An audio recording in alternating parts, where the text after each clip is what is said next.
చిన్న కోడలి చికెన్ సమోసా. ఒకరోజు సీతమ్మ ఇంకా రామయ్య హాల్లో కూర్చుని తన పిల్లలతో ఇలా మాట్లాడుతున్నారు. పిల్లలు పనిచేస్తున్న ఆఫీసు మూతపడింది కదండి, ఇంకెలా? మన ఇంట్లో పప్పు ధాన్యాలు రేషను అంతా అయిపోయింది. ఇంకా ఇంటి మీద కట్టాల్సిన లోన్ డబ్బులు కూడా కట్టాలి. ఇవన్నిటికి ఖర్చులకి డబ్బులు ఎక్కడి నుండి వస్తాయండి? సీతమ్మ మాటలు విని ముగ్గురు కోడళ్ళ కళ్ళల్లో నీళ్లు తిరిగాయి. పెద్ద కోడలు అవని, అత్తయ్య, మీ మాటలు వింటుంటే నా మనసుకి ఎంతో బాధగా ఉంది. ఎలాగో మేము ఇంట్లోనే ఉంటున్నాం. మేము ముగ్గురం కలిసి ఏదైనా చిన్న వ్యాపారం పెట్టుకుంటాం అత్తయ్య. దాని ద్వారా అయినా డబ్బులు వస్తాయి కదా. అక్కయ్య చెప్పినట్టు ఇలా ఇంట్లోనే కూర్చుంటే డబ్బులు రావు కదా అత్తయ్య. మేము ముగ్గురం ఏదో ఒకటి చూసుకుంటాం. అవునత్తయ్య, మేము ముగ్గురం కలిసి ఎటువంటి పెట్టుబడి లేకుండా చిన్న వ్యాపారం మొదలు పెడదామని అనుకుంటున్నాం. మంచిదమ్మా, మీరు ఏదనుకుంటే అది చెయ్యండి. సరే అత్తయ్య, మేము ముగ్గురం ఏం చేయాలో ఇవాళ నిర్ణయించుకుని రేపొద్దున్నే ఆ పనిని మొదలు పెడతాం అత్తయ్య.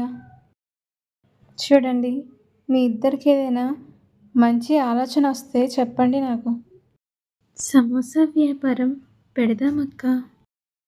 చాలా మంచి మాట చెప్పావమ్మా. సమోసా అయితే ఇట్టే చేసేయచ్చు. తక్కువ టైంలో ఎక్కువ లాభాలు వస్తాయి.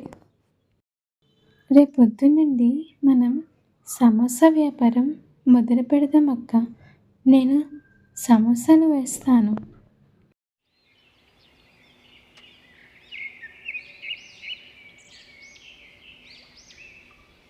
మరుసటి రోజు నుండి ఊరిలోని జనాలంతా పావని సమోసా బండి దగ్గరికే వచ్చేవాళ్ళు. ఆ ఊరిలో వాళ్ళకి పోటీగా ఎవరు లేకపోయారు కాబట్టి 2 నెలలు వాళ్ళు బాగా సంపాదించారు. అత్తయ్య, తీసుకోండి. ఖర్చులకి పోగా 52,000 మిగిలాయి. చాలా మంచిదమ్మా. 52,000? సరే, గత నెల ఇచ్చింది 40,000. అయినా మీ కోడళ్ళు ఏం పని చేస్తున్నారు? అంతలా డబ్బొచ్చి ఊడిపడడానికి. మొన్నటి వరకు తినడానికే లేదని చెప్పేదానివి, ఇప్పుడు 40,000 అంటున్నావు, 50,000 అంటున్నావు. మేము సమోసా బండి పెట్టి డబ్బులు సంపాదిస్తున్నాం బామ్మ. అయినా రోజులు ఎప్పుడు ఒకేలా ఉండవు. ఏంటి, సమోసా బండికి నెలకి 40,000-50,000 వస్తున్నాయా? రేపు నా కూతుర్ని తీసుకెళ్ళి సమోసా బండి పెట్టిస్తా. వీళ్ళకి పోటీగా 10 ఇంతలు చెట్టు సంపాదిస్తా. సరేనమ్మా, నాకు ఆలస్యం అవుతుంది. మీ కోడలు ఎలా పడితే అలా మాట్లాడుతుంది. నేను మీకు మర్యాద ఇచ్చే మాట్లాడుతున్నా.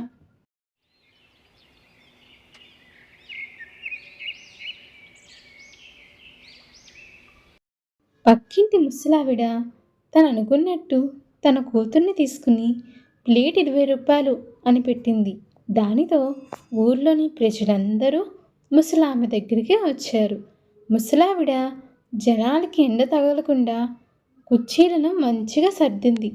దానితో వాళ్ళకి లాభం బాగా వచ్చింది. పావని వాళ్ళ దగ్గరికి వచ్చే జనం కూడా లక్ష్మి ప్లేట్ 20 రూపాయలు అనగానే అందరూ అక్కడికి వెళ్ళిపోయారు. ఏమైందమ్మా, ముగ్గురు ఎందుకు అంత నీరసంగా కనిపిస్తున్నారు? ఏమైనా జరిగిందా? అత్తయ్య, నిన్నొచ్చిన ముసలావిడ తన కూతుర్ని తీసుకుని సమోసాల వ్యాపారం మొదలుపెట్టింది. వాళ్ళ దగ్గరికే జనాలు వెళ్తున్నారు అత్తయ్య. అయినా మీ భర్తలు ఇప్పుడు పనులు చేస్తున్నారు కదమ్మా, కావాలంటే మీరు మానేసేయండి, ఏం పర్లేదు. వాళ్ళు సంపాదిస్తున్నారు కదా. అయినా బామ్మ ఇలా చేస్తుంది అనుకోలేదు అత్తయ్య. మేము 50 రూపాయలకు ప్లేట్ అమ్మితే తను 20 రూపాయలని పెట్టింది. అందరూ తన దగ్గరికి వెళ్తున్నారు.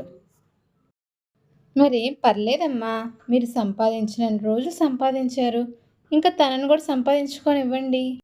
మీ అత్త చెప్తుంది కూడా నిజమే. అయినా ఇప్పుడు మన అప్పులు కూడా తీరే కదమ్మా. అక్క, అత్తయ్య మామయ్య అలానే అంటారు. మనకి ఇంకా చాలా అప్పులున్నాయి. సరిగ్గా చెప్పావమ్మా, మన పని మనం వదలొద్దు. సరే అక్క, అయితే మనం కొత్తగా ఆలోచించి ఇంకా మంచి సమస్యలు అమ్మామంటే మన జనం మన దగ్గరికి వచ్చేస్తారక్క. సరిగ్గా చెప్పావమ్మా. అయితే నీకు ఎన్ని రకాలొచ్చో అన్ని రకాల సమోసాలు ప్రయత్నించు. వాటిని మనం రేపు అమ్ముదాం. అవునవును, మనం అన్నీ ప్రయత్నిద్దాం. అప్పుడు లాభమో నష్టమో తేలిపోతుంది తర్వాత. అయితే అక్క, మనం రేపు చికెన్ సమోసా చేద్దాం. నాకొచ్చు. రేపటి నుంచి చికెన్ సమోసాని మొదలు పెడదాం. మరుసటి రోజు పావని వాళ్ళు చికెన్ సమోసా మొదలుపెట్టారు. ఆ వాసనకి ఊర్లో ఉన్న జనాలందరూ వాళ్ళ దగ్గరికే వచ్చేశారు. ఆ వాసన అంత గుమానించింది. ఏంటమ్మా, మన దగ్గరికి ఎవ్వరు రావట్లేదు. తెరిచిన 4 రోజులకే ఇలా అయ్యింది. వాళ్ళ సమోసా అంత బాగుందా? ఏమో లక్ష్మి, ఇక్కడ నుండి చూస్తుంటే నాకు కూడా నోరూరుతుంది. మనం కూడా చికెన్ సమోసా మొదలు పెడదాం రేపు. ఏంటి మొదలు పెట్టేది? మీరు చేసిన సమోసా వల్ల మా పిల్లోడు తిని హాస్పిటల్ పాలయ్యాడు. ఫుడ్ పాయిజన్ అయింది మా బాబుకి. అయినా వరుసగా 3 రోజులు తిన్నామంతే. మీరు కల్తీ పిండి వాడుతున్నారు, కల్తీ నూనె వాడుతున్నారు. ఏం మాట్లాడుతున్నావమ్మా? అయినా అందరూ తిన్నారు కదా, మీ బాబుకే అలా అయ్యింది. అయినా మళ్ళీ మా దగ్గరకు వచ్చి మాట్లాడుతున్నావేంటి నువ్వు? మా బాబుకు కూడా అలాగే అయింది. అందుకే నేను కూడా వచ్చాను. అయినా మిమ్మల్ని ఊరికే వదలం. సర్పంచ్తో మాట్లాడతాం. అంత పని చేయకు బాబు. కావాలంటే మీ ఇద్దరికీ నష్టపరిహారం ఇస్తాను. ఇవాళ సాయంత్రం మా ఇంటికి వచ్చి తీసుకోండి. లేదంటే మమ్మల్ని ఊరి నుంచి గెంటేస్తారు. అవును, మేము కావాలంటే రేపు నుండి సమోసాలు వెయ్యటం కూడా ఆపేస్తాం. దయచేసి సర్పంచ్తో చెప్పొద్దు. ఏంటమ్మా, మొన్నే కదా మూసేస్తామని చెప్పారు. జనాలు ఎవ్వరు రావట్లేదని చెప్పారు. ఇంత డబ్బు ఎక్కడిది? ఇదంతా పావని వల్లే అత్తయ్య. తను చికెన్ సమోసా చేసింది. ఆ వాసనకి ఊర్లోని జనాలందరూ మన షాప్ ముందే ఉన్నారు. మంచి తెలివైన పనే. అయినా మరి పక్కింటి బామ్మ, తన కూతురు లక్ష్మి వాళ్ళు కూడా ఇలానే వేస్తారేమో చికెన్ సమోసా అంటూ. లేదత్తయ్య, వాళ్ళు కల్తీ పిండి, కల్తీ నూనె వాడుతున్నారు. దానివల్ల అనారోగ్యం అయ్యింది పిల్లలకి. అందుకే రేపటి నుంచి వాళ్ళు సమోసా వ్యాపారం జోలికే రారు. సమోసాలే వేయరంటున్నారు.